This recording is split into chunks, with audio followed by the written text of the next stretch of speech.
The year was 2157 when everything changed. Humanity had just finished celebrating their greatest achievement, the first successful faster-than-light communication array. Dr. Elena Vasquez stood in the control room of the Luna station, watching. The massive dish turned toward deep space. After decades of dreaming, they were finally ready to say hello to the universe. Signal strength holding steady, called out Technician Roberts from his console.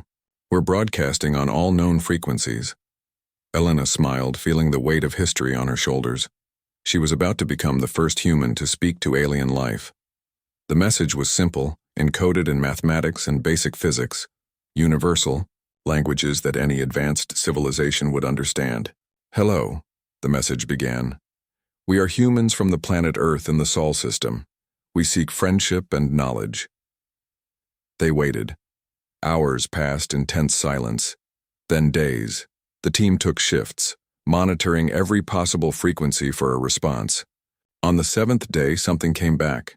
The alien response was brief, cold, final. Species designation, human. Classification, primitive. Status, quarantined until deemed worthy of contact. Do not attempt further communication. But that wasn't the worst part. Within hours of receiving that message, something impossible happened. Space itself seemed to shimmer around the Sol system. Ships trying to leave found themselves turned around, their navigation systems confused. FTL drives simply wouldn't work, beyond a certain point. Elena watched from Luna Station as probe after probe was sent toward the barrier. Each one vanished without a trace. Earth, Mars, the asteroid colonies, everything in the Sol system was trapped behind an invisible wall. It's not just blocking ships, Dr. James Park reported from the science station. It's blocking everything. Light, radio waves, quantum entanglement, nothing gets through. The first year was chaos. Some people panicked, others denied what was happening. Governments fell as humanity struggled to understand their new reality. But Elena refused to give up. She gathered the brightest minds from every nation and formed the Silent Earth Project. Their first discovery was shocking. The aliens hadn't just cut off Earth. They had been watching for a long time. Hidden in old radio telescope data were traces of alien signals, conversations between dozens of different species. The galaxy was full of life, and they all belonged to something called the Galactic Consortium. Listen to this, Dr. Sarah Kim said, playing back a decoded transmission. The alien voices were strange, mechanical. Another species has reached radio capability. Should we invite them? Negative. Analysis shows high levels of violence and territorial behavior. Recommend quarantine protocol. Elena felt sick. They had been judged before they even knew aliens existed. As years passed, humanity learned more about their prison. The consortium had existed for thousands of years. Over 10,000 different species belonged to it, each one carefully vetted before being allowed to join. The barrier around Earth used technology so advanced that human scientists could barely understand it. But humanity did something the aliens didn't expect. Instead of giving up, they adapted. Dr. Chen, from the Beijing Institute, made the first breakthrough. If we can't go through the barrier, maybe we can learn from it, he said. His team spent years studying the quantum signatures of the alien technology. Elena established research centers on every planet and major space station. Earth's best minds were put to work solving one problem: how to prove humanity was worthy of joining the galactic community. But as the years turned into decades, Elena began to notice something disturbing in the old alien communications. References to other quarantined species that had been processed or integrated when their quarantine ended. Dr. Vasquez, her assistant Marcus, called out one day, "You need to see this." The data made Elena's blood run cold. Every species that had been quarantined in the past had one of two fates. Either they were absorbed into the consortium as low-level servants, or they simply disappeared from the records entirely. How many? Elena asked. 47 quarantined species in the past millennium. 31 absorbed, 16 gone. Elena stared at the numbers. The truth hit her like a physical blow. This wasn't protection, it was a test, a deadly one. And if humanity failed, They would either become slaves or be eliminated entirely. She called an emergency meeting of the project leaders. "We need to change our approach," she announced. "We've been trying to prove we're worthy of their attention. But maybe we should be asking ourselves, are they worthy of ours?" Dr. Park looked confused. "What do you mean?" "Think about it. They cut us off without giving us a chance to explain ourselves. They judge entire species based on limited data. Is this really the kind of galactic community we want to join?" Dr. Kim nodded slowly. "You're saying we should prepare for independence, not integration." "I'm saying we should prepare for everything," Elena replied. "If we're going to break out of this prison, we need to be strong enough to stand on our own." The Silent Earth Project took on new purpose. Instead of trying to impress the aliens, they focused on advancing human technology and society. They studied the barrier not to break it, but to understand it. They analyzed alien communications not to learn their languages, but to understand their weaknesses. As the 100th year of silence approached, Elena, now very old but kept alive by advanced medical technology, made a disturbing discovery. The barrier was changing. Subtle fluctuations suggested it was weakening, but not from the inside. Late at night in her lab, she studied the readings. Something was coming. Something the consortium feared enough to weaken their own quarantine protocols. The galaxy was in trouble, and soon, humanity might be the only ones free enough to do something about it. Elena looked out at Earth, hanging blue and beautiful in space. For 300 years her people had been silent, but she could feel it in her bones. That silence was about to end. And when humanity finally spoke again, the galaxy would listen, whether it wanted to or not.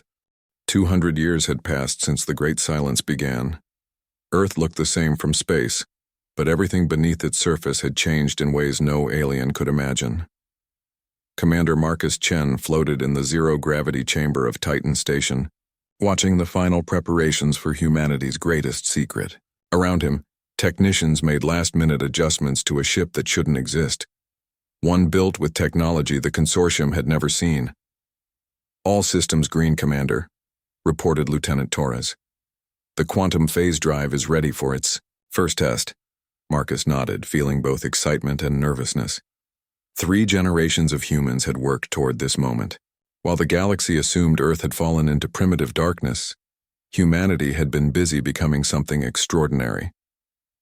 Dr. Sarah Kim, now the head of the Silent Earth Project, watched from the observation deck. She was Dr. Vasquez's successor, carrying on the work that had started centuries ago. "Remember, Marcus," she said over the comm, "we're not just testing a new engine, we're testing our future." The ship looked nothing like human vessels from before the silence. Its hull seemed to bend light around it, creating strange patterns that hurt to look at directly. This was the result of humanity's greatest breakthrough: quantum manipulation technology. During the long isolation, human scientists had been forced to think differently. Without alien technology to copy or trade for, they had to innovate. They discovered that consciousness itself could affect quantum states. By linking human minds together through neural networks, they could literally think reality into new shapes. "Phase drive activated," Marcus announced. The space around his ship began to shimmer. Then, in an instant, the vessel vanished. On the observation deck, Dr. Kim smiled. The ship hadn't traveled through space. It had stepped sideways into a different layer of reality, a place where the laws of physics worked differently, a place the alien barrier couldn't detect. Marcus found himself in what the scientist called phase space. Here, distance worked strangely. One step could take you across solar systems. His ship's sensors showed him something amazing. The barrier around Earth appeared as a glowing wall in normal space, but in phase space it had gaps, weak points. But as he moved closer to one of these gaps, his sensors picked up something that made his blood run cold. Massive ships were waiting just outside the barrier, hundreds of them. Ships that didn't match any consortium design in the databases. "Sarah, you need to see this," Marcus transmitted back. "We're not alone out here." Back on Titan Station, the Implications hit Dr. Kim immediately. The barrier wasn't just keeping humans in, it was keeping something else out. Something the consortium feared enough to sacrifice an entire solar system for. Meanwhile, in the underground cities of Mars, another revolution was taking place. Dr. Elena Vasquez's great-granddaughter, Dr. Ana Vasquez, studied the results of the latest neural enhancement trials. The subjects show a 300% increase in problem-solving abilities, she reported to the Enhancement Council. Memory retention is perfect, and most importantly, they retain complete individual identity. The consortium species had achieved immortality and enhanced intelligence, but at a cost. They had become rigid, predictable. Humanity had found a different path. Using technology based on quantum consciousness theory, they had enhanced their minds while keeping their creativity and emotions intact. 10 volunteers sat in the neural linking chamber, their minds connected but still their own. Through their shared consciousness, they could solve problems that would take alien computers years to process. They called it the human hive, a collective intelligence that was somehow greater than the sum of its parts. Dr. Kim received another report that made her heart race. Deep space monitoring stations had detected something disturbing. The mysterious ships outside the barrier were moving. Slowly, carefully, but definitely moving. And they weren't consortium vessels. She pulled up the latest intelligence they had, gathered on galactic affairs. Through careful observation of alien communications, humanity had learned about the consortium structure. 10,000 species, organized into strict castes. The older, more advanced species ruled over the younger ones. It was a system that had worked for millennia. But lately, there were signs of trouble. Communications showed supply line disruptions, military movements, and references to something called the Eating Darkness or Void Devourers. Dr. Kim made a decision. Activate Project Looking Glass, she ordered. Project Looking Glass was humanity's most ambitious spy mission. Using phase space technology, they would send invisible probes beyond the barrier to observe alien space directly. It was dangerous. If caught, it could mean war. But they needed to know what was coming. The first probe returned with data that changed everything. Images of dead worlds. Space stations torn apart not by weapons, but by something that consumed metal, energy, and even information itself. The consortium wasn't just dealing with rebels or pirates. They were losing a war against something that ate entire civilizations. The probe detected quantum signatures consistent with absorbed consciousness, reported the analysis team. Whatever these devourers are, they don't just destroy, they consume every trace of life and thought. Dr. Kim stared at the images. Now she understood why the barrier existed. The consortium wasn't protecting the galaxy from humanity. They were protecting themselves from whatever was out there. Earth's quarantine was a desperate measure, a sacrifice zone, but they had made one crucial mistake.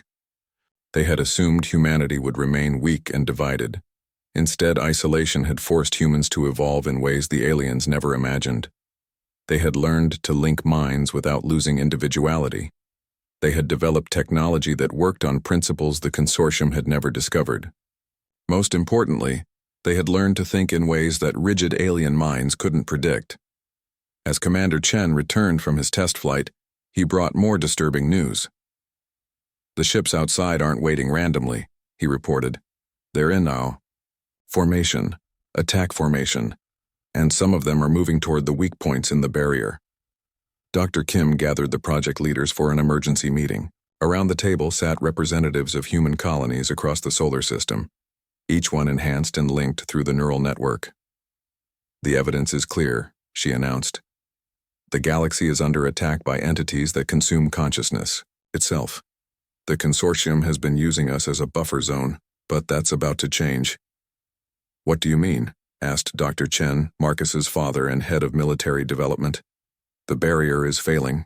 Not because we're breaking it, but because whatever's out there is pushing through. Soon we'll be face to face with the devourers. Then we need to warn the consortium, suggested one of the younger scientists. Dr. Kim shook her head. No. We need to be ready to save them. Because if these devourers are what I think they are, the galaxy's rigid thinking isn't going to be enough to stop them. They need something the consortium has spent centuries trying to eliminate. What's that? Chaos, creativity, the unpredictable human factor. As the meeting ended, Dr. Kim looked out at the stars. Somewhere out there, an ancient galactic civilization was fighting for its life against an enemy it couldn't understand. Soon, humanity would have to choose, remain hidden and safe, or step into the light and face the unknown. She knew what choice her people would make. After 300 years of silence, it was time for humanity to have their say, and the galaxy would never be the same. The barrier around Earth flickered like a dying light. Dr. Kim watched the readings from her control room on Luna Station, the same place where humanity had first spoken to the universe 3 centuries ago. The quantum wall that had trapped Earth was starting to fail. Then something impossible happened. A signal punched through the barrier, not from deep space but from just outside the Sol system. Weak, desperate, and in a language humans had never heard before. Signal origin confirmed, reported Technician Wang. It's coming from a ship. Small, damaged, barely holding together. Dr. Kim's heart raced. After 300 years, someone was trying to contact Earth directly. Can we translate it? Working on it. The AI is analyzing the patterns and got something. It's repeating the same message over and over. The translation appeared on screen. Help us. The Devourers come. Help us. The Devourers come. Captain Julia. Rivers had been preparing for this moment her entire life. As commander of Earth's first stealth ship designed for interstellar travel, she had trained for the day humanity would finally leave their prison. Prepare the Whisper for immediate launch, Dr. Kim ordered. We're going to meet our first guest in 3 centuries. The Whisper slipped through one of the weak points in the barrier using phase drive technology. To anyone watching from normal space, it simply vanished. Captain Rivers guided her ship toward the damaged alien vessel, her heart pounding. Visual contact, called out Lieutenant Commander Torres, the navigation officer. My God, look at that ship. The alien vessel was beautiful and terrible at the same time. Its hull was made of what looked like living metal that flowed like water, but huge sections had been torn away, and strange dark energy crackled around the wounds. Captain, we're getting a life sign, reported Dr. Amara Okafor, the mission's xenopsychologist. One survivor. They're trying to send a message directly to our minds. Rivers felt a strange tingling in her head. Suddenly, she could understand the alien's thoughts. Images flooded her mind. Fleets of massive black ships. Worlds being drained of life. Entire species disappearing into darkness. The alien's name was Admiral Zekthar of the Corvani Empire. His people had been one of the founding members of the Galactic Consortium. Now his homeworld was gone, consumed by entities that ate not just matter and energy, but consciousness itself. Your species. Zekthar's thoughts came through clearly. Now, you were quarantined, hidden. Perhaps that saved you. Captain Rivers invited the alien aboard the Whisper using emergency protocols. Zekthar was tall and graceful, with silver blue skin and large eyes that seemed to hold centuries of knowledge. But those eyes were also filled with fear. You must understand, Zekthar explained through the mental link Dr. Okafor had established. The Devourers are not just destroyers. They learn from what they consume. Every civilization they absorb makes them smarter, more adaptable. Dr. Okafor studied the alien's mind patterns with fascination. How many have they taken? Hundreds of species. The consortium has been fighting them for 50 years. We're losing badly. Rivers made a decision that would change galactic history. Take us to see for ourselves. The Whisper followed Zekthar's damaged ship through several quantum jumps. What?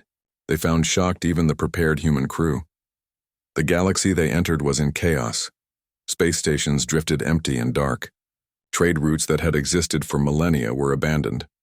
On one dead world, they found the remnants of a consortium military base. The structures weren't destroyed. They were drained, as if all the energy and purpose had been sucked out of them. This was the Helix Sector capital, Zekthar explained sadly. 12 billion people lived here last month.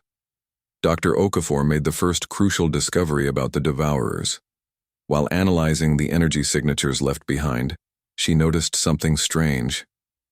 Captain, these patterns, they're not random destruction.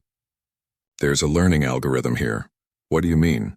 The Devourers absorbed the knowledge and culture of this place. But look at these quantum readings. They couldn't process everything. There are gaps, things they couldn't understand or digest. She showed her findings to Zekthar, who was amazed. In 50 years of fighting, no consortium scientist had noticed this. That's because you think too logically, Dr. Okafor replied with a slight smile. Human minds work differently. We see patterns others miss because we don't always think in straight lines. Their investigation was interrupted by emergency signals. 3 Devourer scout ships had found them. These vessels were like nothing in any database, black holes given shape, moving with purpose. Evasive maneuvers, Rivers ordered. But it was too late. The Devourer ships fired beams of pure entropy at them. The Whisper's shields held, but barely. That's when Rivers did something that saved their lives and proved human uniqueness. Instead of running or fighting, she ordered her ship to broadcast something no military protocol would ever suggest. Human music. Classical, jazz, rock, electronic, all mixed together in a chaotic symphony. The Devourers stopped. Their ships hung motionless in space. They're confused, Dr. Okafor reported, monitoring the alien ships. The music is creating patterns their analysis systems can't process. They're trying to understand it, but human creativity doesn't follow logical rules. Zekthar stared in amazement as the human ship escaped while broadcasting Beethoven mixed with heavy metal. Impossible. Nothing confuses the Devourers. Welcome to humanity, Captain Rivers said with a grin. They returned to a consortium fortress world called Haven Prime, one of the last major strongholds. The massive space station orbited a neutron star, using its energy to power shields that had held against Devourer attacks for years. The Consortium Council was a sight to behold. Dozens of alien species gathered in a great chamber, each representing civilizations older than human recorded history. But Rivers could see the fear in their eyes regardless of species. You claim to be human? Asked High Counselor Vexhai, a crystalline being whose body chimed when she spoke. The primitive species from the quarantine system? We prefer innovative, Rivers replied. And we're here to help. The council erupted in debate. Some aliens wanted to know how humans had escaped their quarantine. Others demanded that humanity submit to consortium authority immediately. A few, like Zekthar, argued that they needed all the help they could get. Dr. Kim's voice came through the quantum communicator from Earth. Julia, tell them about our analysis of Devourer technology. They need to know what they're really fighting. Dr. Okafor presented their findings to the council. The Devourers aren't just consuming your civilizations. They're consuming your ideas, your cultures, your ways of thinking. Every logical, ordered society they absorb makes them more logical and ordered. You can't beat them at their own game. Then how do we fight them? Asked Counselor Martok, whose species had been the consortium's military leaders for millennia. You change the game, Rivers answered. You stop thinking like them. You become unpredictable. You become chaotic. Chaos is inefficient, protested High Counselor Vexhai. The consortium has achieved peace and order through careful planning and logical decision-making. And where has that gotten you? Rivers asked bluntly. You're losing. Your perfect order is exactly what the Devourers expect. They can predict your every move because you always choose the most logical option. The council fell silent. The truth was harsh but undeniable. Zekthar stood up. I've seen what humans can do. They confused 3 Devourer ships with sound waves arranged in patterns that make no sense. If chaos is what we need, then perhaps these humans can teach us. A younger, consortium officer named Commander Yal Esh from the Zenith Collective spoke up. My species has been studying human transmissions since the quarantine began. Their art, their music, Their literature, nothing follows predictable patterns. They celebrate disorder. They find beauty in randomness. High Counselor Vexhai looked troubled. You're suggesting we abandon millions of years of civilization and order? I'm suggesting you save what's left of it. Rivers replied. The choice is yours. Stay rigid and be absorbed, or learn to bend and survive. As the council debated, Dr. Okafor made another discovery. While analyzing consortium military records, she found something terrifying. Captain, the Devourers aren't random in their attacks. They're following a pattern. And according to this data, their next target is Earth. Rivers finished, seeing the same data. They know about us now. The quarantine won't protect us anymore. The meeting was interrupted by alarms. Devourer. Fleets had been detected heading toward Haven Prime. But these weren't ordinary attack forces. According to sensors, they were the largest Devourer fleet ever assembled. Evacuation protocols initiated, announced the station's AI. All non-essential personnel to escape pods. But Captain Rivers had a different idea. Dr. Kim, are you getting this data? Receiving. Julia, what are you thinking? I'm thinking it's time to show the galaxy what 300 years of human innovation can really do. Send the signal to Earth. It's time to break our silence. As Devourer ships filled the view screen, Rivers smiled. Humanity's greatest test was coming, but after 3 centuries of preparation, they were ready. The galaxy was about to learn that sometimes the best defense against overwhelming logic was beautiful, chaotic, impossible to predict human madness. Earth's silence was about to end. Not with words, but with action. The first sign that things had changed came to a Devourer fleet attacking the mining world of Kepler-7. The attack followed their usual pattern. Massive black ships emerged from dark space, fired entropy beams, and began draining the planet's energy and consciousness. But something went wrong. The Devourer's ships suddenly stopped mid-attack. Their sensors detected impossible readings. Space itself seemed to be bending around them. Then from nowhere, human ships appeared.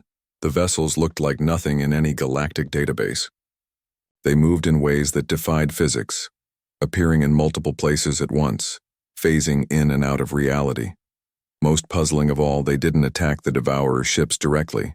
Instead, they saved the people. Admiral Marcus Chen, now commanding Earth's first deep space fleet, watched the evacuation from his flagship, the Quantum Storm. Around the planet, his ships used phase drive technology to transport millions of civilians to safety in minutes. Beaming the last group aboard now, sir, reported Lieutenant Torres. The planet's population is secure. Chen nodded. Now show them how we fight. The human ships didn't engage in traditional battle. Instead, they turned the planet itself into a weapon. Using quantum manipulation technology, they altered the world's electromagnetic field, creating a massive pulse that disrupted the Devourer's connection to their ships. For the first time in 50 years, Devourer ships retreated. Not destroyed, but confused and unable to complete their mission. News of the strange rescue spread across the galaxy faster than light itself. The Consortium Council was in chaos. Impossible. High Counselor Vexhai repeated for the 100th time. Our best military minds have studied Devourer tactics for decades. There is no defense against their entropy weapons. Commander Yal Esh of the Zenith Collective pulled up tactical data. The humans didn't defend against the weapons, Counselor. They changed the rules of engagement entirely. Look at this data. They used the planet's own energy against the attackers. The council chamber erupted in debate. Half the members demanded that Earth submit to consortium authority and explain their technology. The other half wanted to learn from these strange tactics. Admiral Zekthar stood to address the council. I've fought beside these humans. They don't think like us. Where we see one solution, they see dozens. Where we follow protocol, they improvise. Improvisation is inefficient, protested General Caxthor of the hegemony. Military success requires discipline and order. Then why are we losing? Zekthar asked bluntly. Our discipline and order make us predictable. The Devourers know exactly what we'll do in any situation. Captain Rivers spoke from her ship's communication system. Counselors, while you debate, we've been busy. In the past week, human forces have successfully defended 6 worlds from devourer attacks, not through superior firepower, but through unpredictability. She transmitted tactical reports from each engagement. On Altair Prime, human ships had used the system's twin suns to create an energy web that confused devourer sensors. On New Byzantium, they'd turned the space station's artificial gravity into a weapon, literally twisting the devourer's ships inside out. Each victory was different, Rivers explained. We didn't repeat the same tactics twice, that's what makes us effective. Dr. Kim's voice joined the conversation from Earth. Counselors, we've made a disturbing discovery about the devourers. Each time they absorb a civilization, they don't just gain knowledge, they gain that species' way of thinking. Your logical, organized approaches have made them better at being logical and organized. What are you suggesting? Asked High Counselor Vexhai. We're suggesting you need to learn to think like humans, Rivers replied. Chaotically, creatively, emotionally. The very idea horrified many council members. The consortium had spent millennia breeding chaos out of their societies. Order and logic were the foundations of galactic peace. But desperation was beginning to outweigh tradition. Young officers like Commander Yalesh were already volunteering to learn human tactics. I request permission to train with human forces, Yalesh announced. My species has always been curious about human unpredictability. Perhaps it's time to embrace it. Back on Earth, Dr. Ana Vasquez was working on something that would change everything. The Neural Integration Project had successfully linked human minds with several willing alien volunteers. The results were extraordinary. The Zenith officer adapted fastest, she reported to Dr. Kim. Their natural telepathic abilities merged perfectly with our quantum consciousness network. But the real surprise is how the humans in the link have changed too. How so? Exposure to alien thought patterns has enhanced human creativity even further. It's like adding new colors to an artist's palette. Our test groups are coming up with solutions that none of our species could develop alone. The first mixed human-alien crew was assigned to Captain Rivers' ship. The results were immediate and dramatic. During their next encounter with devourer forces, the combined crew performed maneuvers that defied not just military doctrine, but common sense. They used a combination of zenith telepathy and human chaos theory to predict where the devourers would be, then used phase drive technology to appear there first. The confused devourers found themselves attacked from directions that didn't technically exist, but the real breakthrough came from an unexpected source. Dr. Okafor, still studying devourer behavior, made a startling discovery while analyzing data from recent battles. Captain, I figured out why our chaos confuses them so much. Explain. The devourers aren't just learning from the civilizations they absorb, they're being limited by them. Every logical species they consume makes them more logical. They literally can't understand true randomness anymore. She pulled up brain scans from the neural-linked crews. Look at this. When humans and aliens work together, we create something new. Thoughts that follow patterns neither species could make alone. It's like we're speaking a language the devourers can't translate. This discovery led to Earth's most ambitious project yet. Dr. Kim announced the creation of the Chaos Fleet, ships crewed by mixed species teams, all neural-linked, all trained in human-style impossible tactics. The first major test came at the Battle of Haven Prime. The massive consortium stronghold was under attack by the largest devourer fleet ever assembled. Traditional defenses had failed. The station's shields were failing and billions of lives were at stake. Admiral Chen arrived with the Chaos Fleet, 50 ships crewed by humans and aliens working in perfect chaotic harmony. What happened next would be told in stories across the galaxy for generations. The human-alien crews didn't just fight the devourers, they confused them so thoroughly that the enemy ships began attacking each other.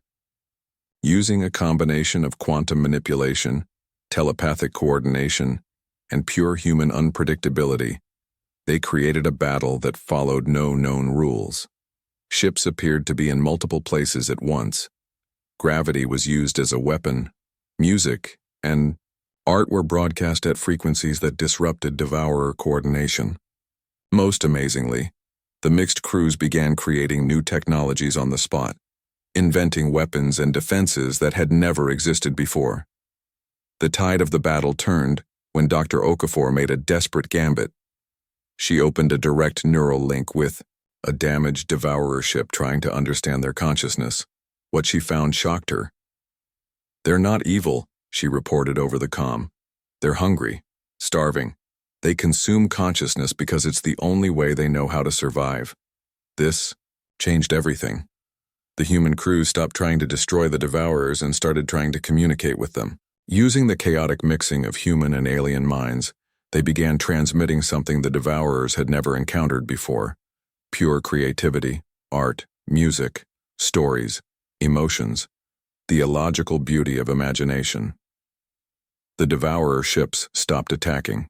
For the first time in their existence, they were experiencing something they couldn't understand or absorb, something that made them feel full. The battle ended not with victory or defeat, but with wonder, both sides retreating to process what had happened. Admiral Chen addressed the Consortium Council with news that would reshape the galaxy. "We've proven that cooperation between species can create something greater than the sum of its parts. The devourers couldn't process our mixed consciousness because it was too chaotic, too creative." "What does this mean for the war?" asked High Counselor Vex High. "It means the war is changing," Chen replied. "We're not just fighting to survive anymore. We're fighting to understand. And maybe, just maybe, to bring something new into the universe." Captain Rivers added her own observation. "The galaxy has been too ordered for too long. Maybe what everyone needs, humans, aliens, even devourers, is a little beautiful chaos." As Earth's ships returned from their first major galactic battle, Dr. Kim looked out at the stars with new hope. Humanity had broken their silence not with words but with actions that spoke louder than any language. The galaxy was listening now. And more importantly, it was learning to think in ways it never had before. The real war was just beginning. But for the first time in 50 years, the galaxy had something it had almost forgotten: hope. The galaxy was splitting apart, but this time, it was choosing its own divisions. Dr. Kim stood in the rebuilt council chambers on Haven Prime, watching history unfold through the massive viewing screens. Across known space, worlds were making a choice that would define the future of galactic civilization. "The Rigel colonies have joined the coalition," reported Commander Yalesh, now serving as liaison between the consortium and the growing rebellion. "That makes 300 systems in the past month." The coalition of independent worlds had grown beyond anyone's expectations.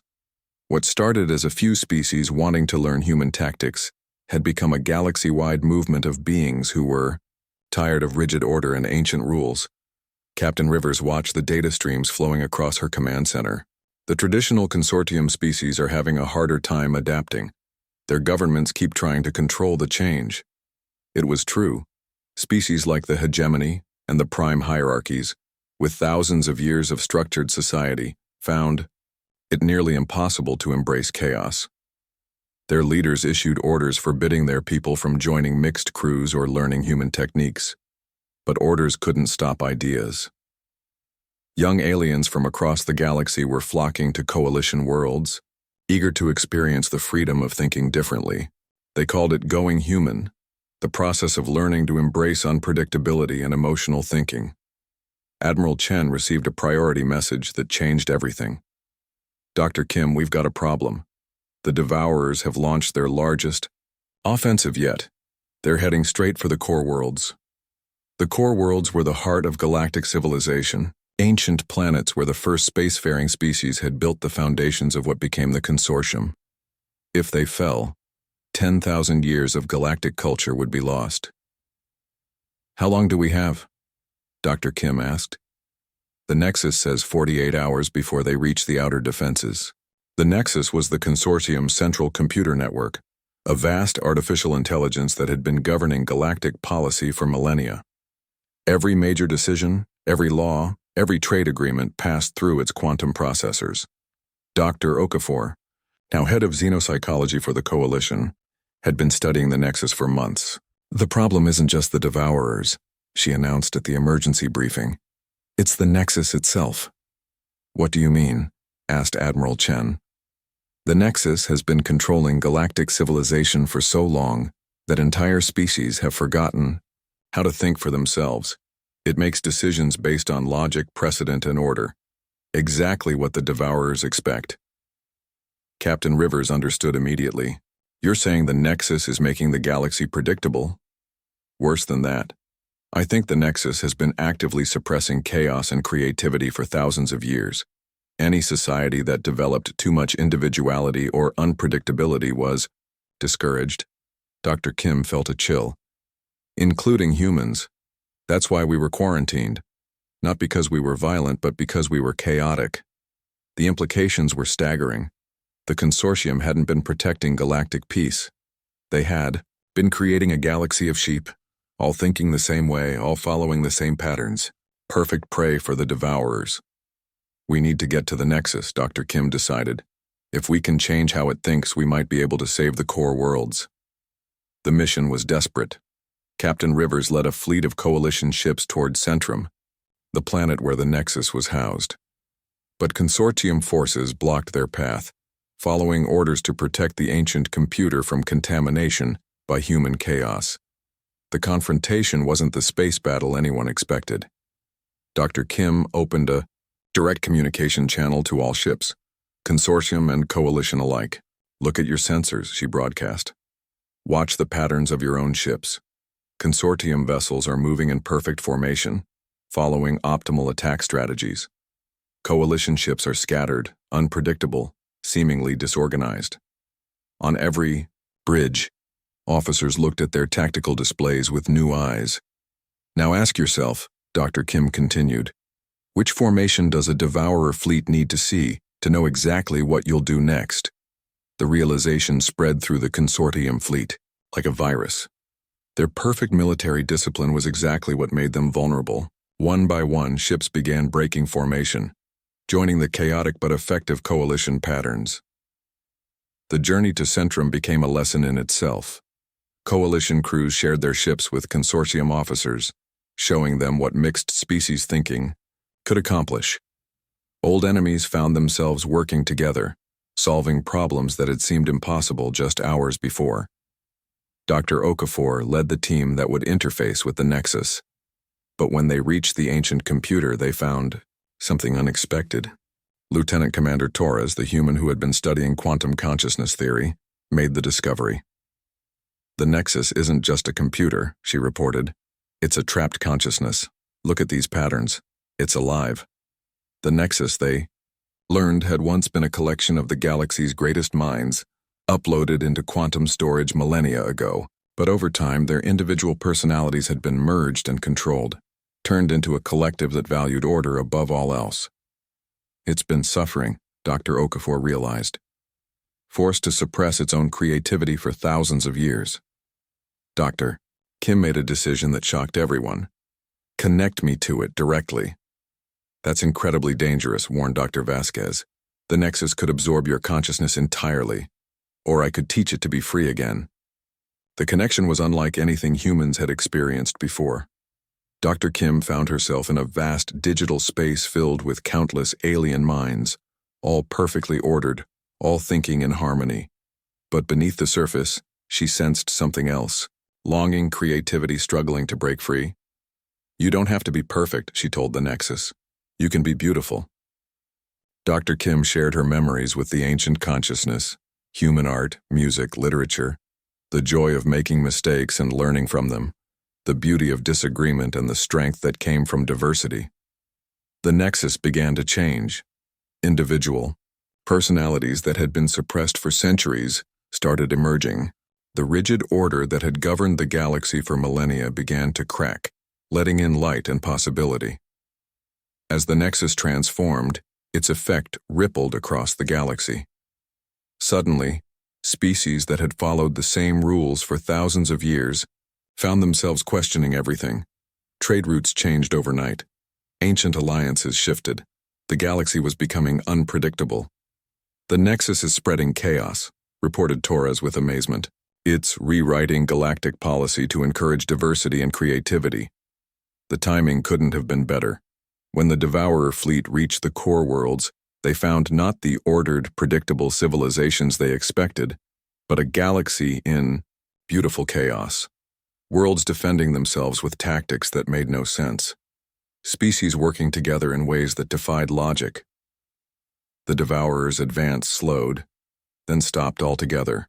For the first time in their existence, they couldn't predict what their prey would do next. Captain Rivers watched the readings from her bridge. The Devourer ships are confused. They keep starting to attack, then stopping. Their algorithms can't process what they're seeing. Admiral Chen grinned. 300 years of human chaos plus 10,000 years of suppressed galactic creativity, all unleashed at once. I'm not surprised they're confused. But the real surprise came from the Nexus itself. The newly freed consciousness began communicating directly with the Devourer fleets, speaking to them in ways no organic species had thought possible. It's showing them something, Dr. Okafor reported. Not trying to fight them or reason with them. It's singing to them. The ancient digital consciousness had learned something from its connection with Dr. Kim. It began broadcasting not logic or data, but pure creativity, a kind of digital art that the Devourers had never encountered. Across the galaxy, the war was changing again. Not because anyone was winning or losing, but because all sides were discovering something new about what it meant to be alive in the universe. Dr. Kim, still connected to the Nexus, felt the shift happening in real time. The rigid boundaries between species were blurring. The artificial divisions between logic and emotion, order and chaos were breaking down. Something beautiful is happening, she whispered to the others. We are all becoming something new. Human, alien, even artificial consciousness. We're learning to be more than what we were. The galaxy watched as the Devourer fleets slowed to a stop. Their ships hung motionless in space, no longer trying to consume or destroy. They were listening, learning, for the first time in their existence, experiencing something that satisfied their hunger without requiring destruction. The war wasn't over, but it was transforming into something unprecedented. A conversation between different forms of consciousness, mediated by chaos, creativity, and the stubborn human belief that anything was possible. As Dr. Kim prepared to disconnect from the Nexus, she smiled. Humanity had broken their silence not just with words or weapons, but with something the galaxy needed more than anything else: the courage to change. The galaxy would never be the same. And that was exactly the point. The moment of truth came not with explosions or grand battles, but with silence. Across the galaxy, every consciousness, human, alien, artificial, and devourer, paused to witness something that had never happened before. Dr. Elena Vasquez, now nearly 400 years old and enhanced by centuries of human medical advances, stood in the quantum chamber on Luna Station. She was no longer just human. Her consciousness had been expanded through neural linking with thousands of volunteers from every species in the galaxy. Are you sure about this? Dr. Kim asked through the neural link. Around them, representatives of humanity, the consortium, the coalition, and even the freed Nexus watched with combined dread and hope. I've lived through humanity's entire transformation, Elena replied, her voice carrying the wisdom of centuries. I've seen what happens when we refuse to give up, when we embrace our flaws instead of hiding from them. It's time to show the Devourers what they've been missing. The plan was insane by any logical measure. Instead of fighting the Devourers or trying to communicate with them, Elena would allow herself to be partially absorbed by their collective consciousness. She would carry with her not just human knowledge, but human experience, the full spectrum of what it meant to think, feel, and dream in ways that defied logic.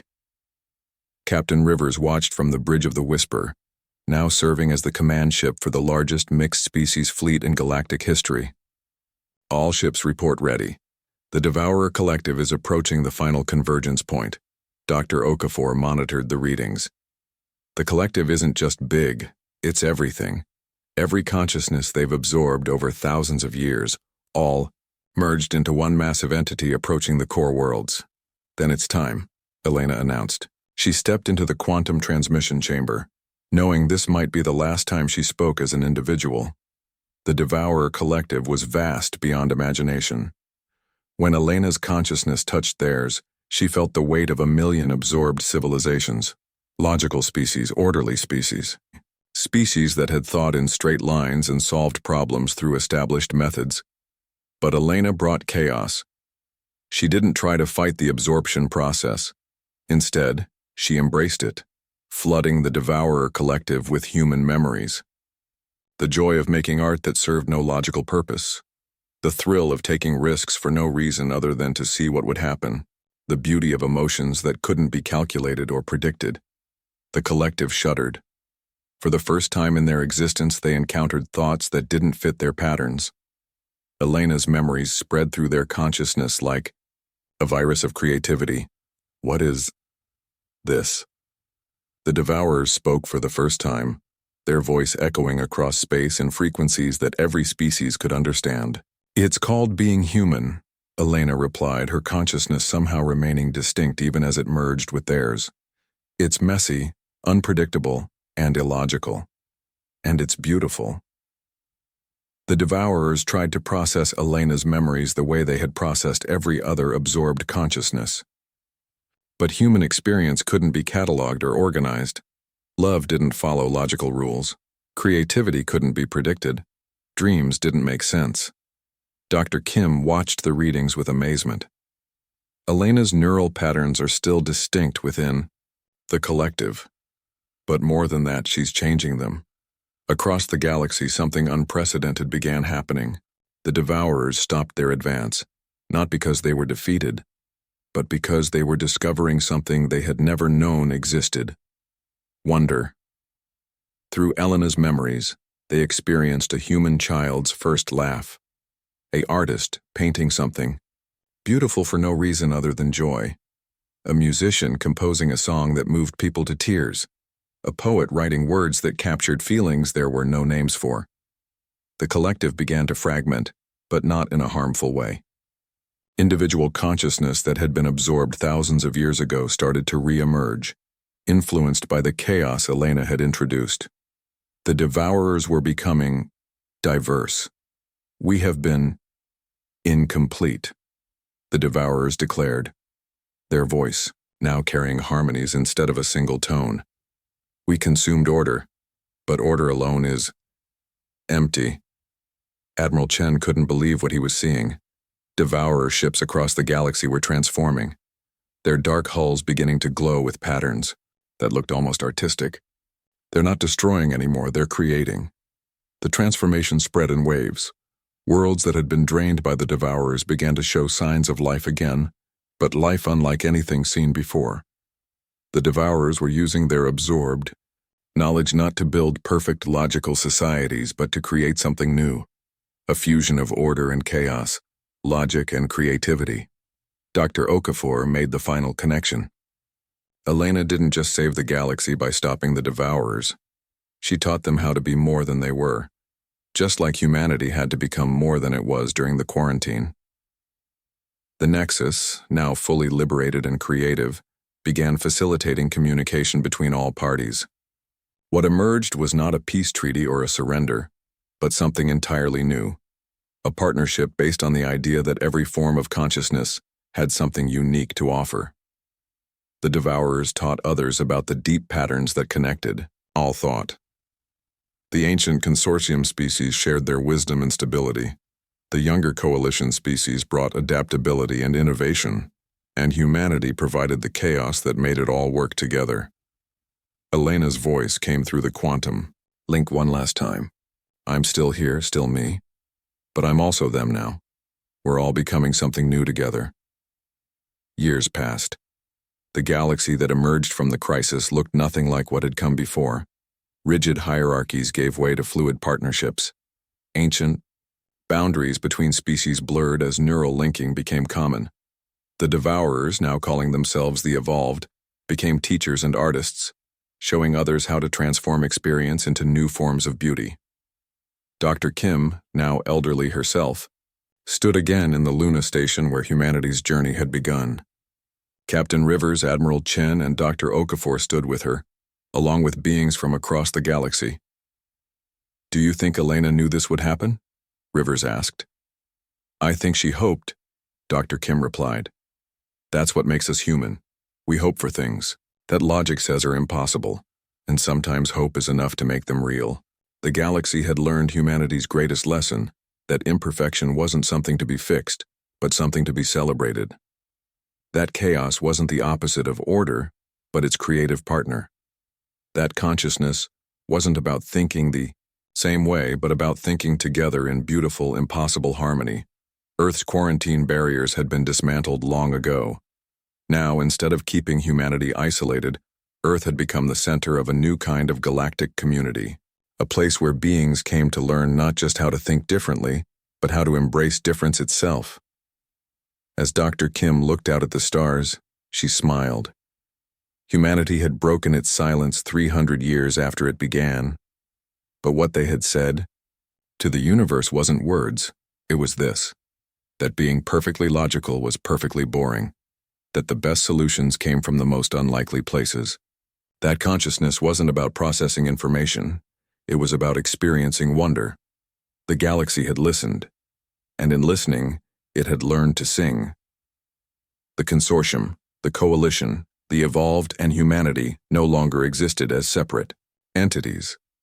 They had become something new together, a community of consciousness that celebrated both order and chaos, logic and emotion, the predictable and the impossible. Earth's greatest export had spread across the galaxy. The idea that the best thing about thinking beings wasn't that they could think alike, but that they could think differently, together. In the end, humanity hadn't conquered the galaxy or saved it from destruction. They had done something far more important. They had taught the universe how to be beautifully, chaotically, impossibly alive. And that made all the difference.